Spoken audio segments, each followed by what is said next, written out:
You know. Oh, different strategy, right? Mix it up a little bit. Sometimes it's worth it to take a gamble. Yeah, whatever Zach has, that smells wonderful. Yeah, it does smell. He's got fish and chips. Ah. I don't even know where you would get fish and chips from. So, do you know what? I think we're gonna see a lot of Ibukis in CBT. Do you think so? Yeah, Infiltration's playing her, Yukadon's playing her. There's just a lot of players out there playing Ibuki right now. I'm still trying to find myself in Season 2. I gotta start practicing for Combo Breaker. But I haven't really found a character that I really enjoy. Like, okay, I like Urian, don't get me wrong, but something about him makes me like not attracted to how he plays in Season 2. I feel like a lot of things are like too easy. Like, you know what? It's like it doesn't feel challenging to play him. Like Geef then. So I think Geef's like that perfect balance. Yeah, I mean, I debated it. I did debate going back to Geef, so I might give him a shot again because he's actually pretty good. Geef. But at the same time, I haven't tried a lot of other characters, so I mean, Street Fighter V wise, like I haven't touched like 3/4 of the cast. I feel like in this game, Geef is like min-maxed in this version. So it's like his health and his offense is completely like maxed out, but his defense is like at 0. He has no defense. I wouldn't say that. No? Nah, it's just his defense didn't change. Is what it is. Yeah, okay. Like standing jab is still kind of his go-to, right? But like I don't know. I think I might try Laura for a bit. Stick in the top tier. Okay, so Jake up around. He looked very convincing in that first round. Crush counter. That cross up by Ibuki is kind of hard to deal with. Oh, okay. No crush counter punish. Not punish really. Okay.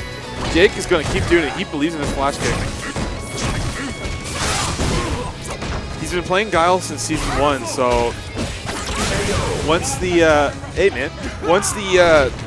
Shoryuken nerf came around, you know, they got changed to flash kick. It didn't bother him at all because his flash kick kind of stayed the same.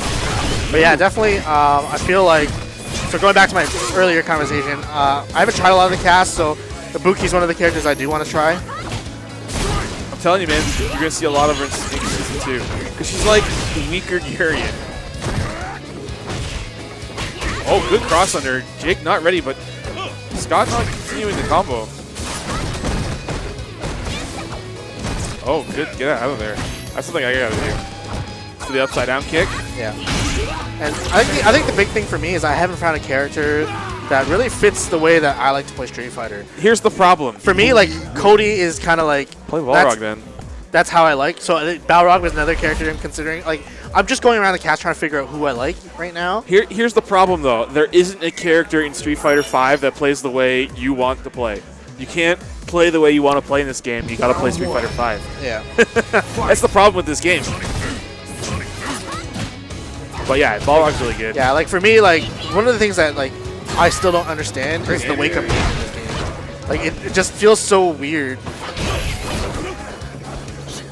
Yeah, defensive options are not that great. And you just kind of, it's like they try to get rid of a Vortex 50-50 game. I find the one thing that really I think gives me a lot of trouble is like sometimes when I do stuff, I think I have the advantage on their knockdown, and I get hit by like wake up jab. Yeah. I'm like, that makes no sense to me. Like, they're just like, I see that, and then like, I'm total system shock. Basically, like, it's like almost like, wait a second. It's like I get the knockdown, and then I have to guess. Like, but that's not entirely the case, because what this game is, it's like you do a combo, and then you have like 2 options that you can only do after that that knockdown. So like when Jake, he gets a flash kick. He can dash up and do heavy punch to beat a wake-up jab, or he can dash up and do a throw. That's all Guile can really do there. Yeah. Right? It's very linear. You have to know. It feels like there's not multiple options. No, there isn't. It's just like 1 or 2. And that's what I was saying. Like, it's very cookie cutter, I guess. They tried so hard to get rid of Vortex in this game because that was a big complaint from Street Fighter 4. But in doing so, they made the game really boring. Not even that. They created Vortex for every single. A boring Vortex for every character. Every character plays pretty much the same. Knockdown, and then. Well, I'll give you an idea. Like Akuma, like he has mix-ups, but like he has like the same 2 mix-ups Yeah. for every knockdown. Yeah. And I'm like, this just like I don't know. Do I just keep conditioning people for the same thing and then do a mix-up?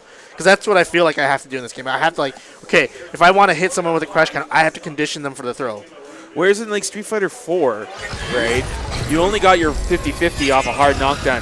It was only some certain conditions that you... Well, that's what I feel like. This game, like, it feels like hard knockdowns are, number 1, hard to come by, and number 2, it's like, I don't really feel like you're ever at an advantage when you have a hard knockdown. No, it's you get your 50-50 off every other kind of knockdown. Yeah. And you got to know your certain obscure mix-up for... Well, that's what I mean. Okay, that's actually exactly kind of like how I feel like it is. So when I get a knockdown, you have to you get a 50-50 from me doing stuff, but at the same time I get a 50-50 from you doing stuff to me. So it's like, oh, is he gonna roll back? Is he gonna quick get up? Is he gonna normal rise? Is he gonna press a jab on wake up? Balrog has one option that covers every wake-up option. Yeah. He's so cheap. Well, that's what I feel like. I'm like, I don't understand. Like, I get a knockdown and I have to guess. It's like, to me, like, that's not how Street Fighter works, right? It's I like, don't know. It's like, okay, even if I don't have to guess, I should always have an option to put more pressure. Well, it's like pressure. third strike, though, right? You had to guess if your opponent was going to parry, right? Good air-to-air from Killacam. Yeah, but at the same time, like, once Street Fighter 3 got to a high level, like, everyone had option select, right? Yeah. I'm interested to see how Pro Street Fighter 5 Season 2 is going to look. Yeah, I mean, really CPT is starting soon, so I think that's when we'll really start to see a lot of cool stuff. I don't really watch weeklies, and if it's not CPT, I probably won't watch the tournament. So I'm kind of out of the loop. So Hannibal Schecter looking very strong right now. Forced Scott to pick Karen, and it's looking like it's always how it's always looked. No punish on the 10-ko.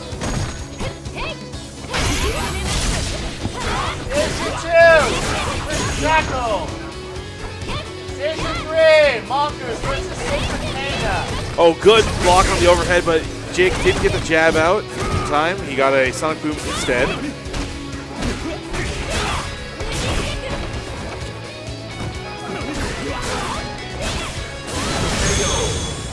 Lots of damage in the corner. We're going last game, last round. Jake fully stocked with super. Killacam not too far behind with 2 bars. I wouldn't say Jake's in a complete invitation position, but he can confirm a super off 1 hit. Oh, just goes for Sonic Boom, EX. It's not looking good for... Oh no, wow. EX DP, melee whiff. That's Street Fighter 5 sometimes. Oh, shades of poison from Street Fighter 4. Just kind of got to hold that. Wow, that EX flash kick. Oh, this is over. Yeah, good game. And Killacam finally able to equalize and move on to grand finals, beating Hannibal Schecter for the first time in a while. Yeah. So this is the first. I feel like it's been a while since we've had Van versus somebody else. Yeah, it has been. I mean, Jake, despite being second almost every week, is extremely solid. Yep. Definitely consistent.